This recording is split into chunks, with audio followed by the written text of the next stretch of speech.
for this project, you will need shellac denatured alcohol, a brush, and a X-Acto knife or very sharp tool.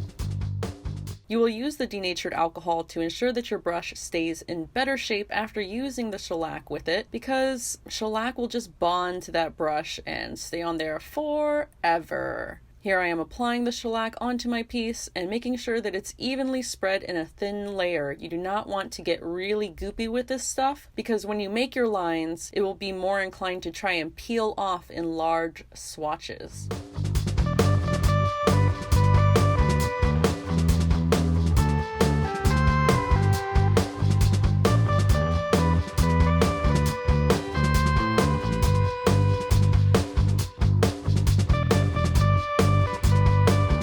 Here I am rinsing my brush off in the denatured alcohol. The shellac is going to act like a resist, and anything on the shellac will come right off in the firing. Now that your shellac has dried, you're going to carve into the surface very shallowly. You only need to break that skin of shellac on the surface of your piece in order to ensure that your line stays put. You may experience some shellac boogers, which is a little bit of fringing that happens around the edges of where you've carved, and those you can just flick off very lightly with your hand.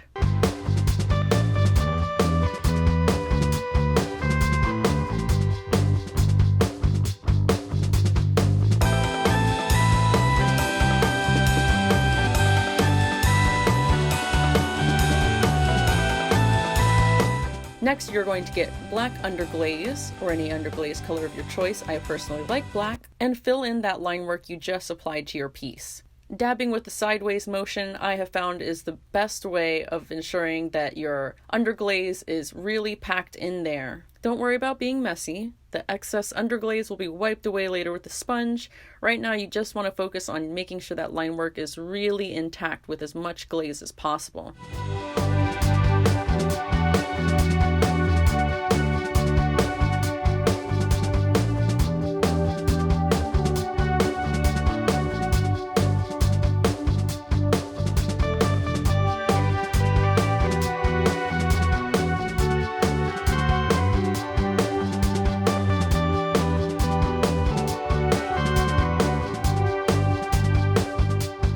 Now this next part is important. Make sure that your underglaze completely dries before wiping away any of it. This is important because if you don't wait for your underglaze to dry, you will end up taking away a lot of your line work that you just inlaid into your piece.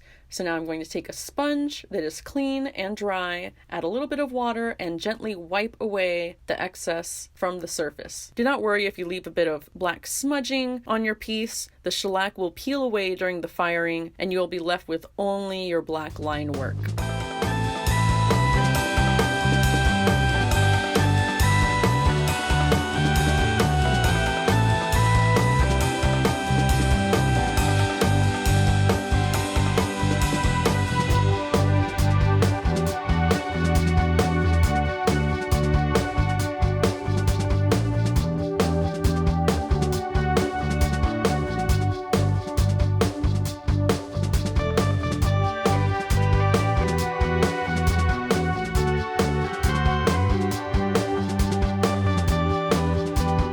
And now you see I've also done line work on another piece. I'm going to add a good glob of underglaze onto a detailed area. Sometimes it's harder to get enough underglaze into those detailed parts, so sometimes I just pat it on there nice and thick and press it into the lines.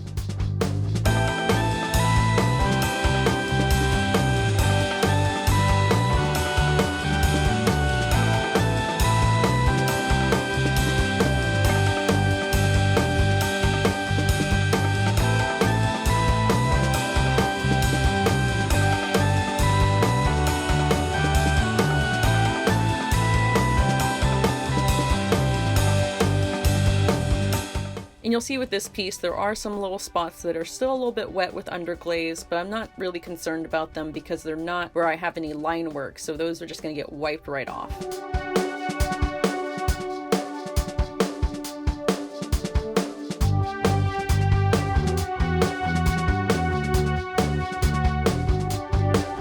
Next, you're going to fire your piece, and you will be left with only your line work on a nice, clean, blank white surface. And next comes the fun part.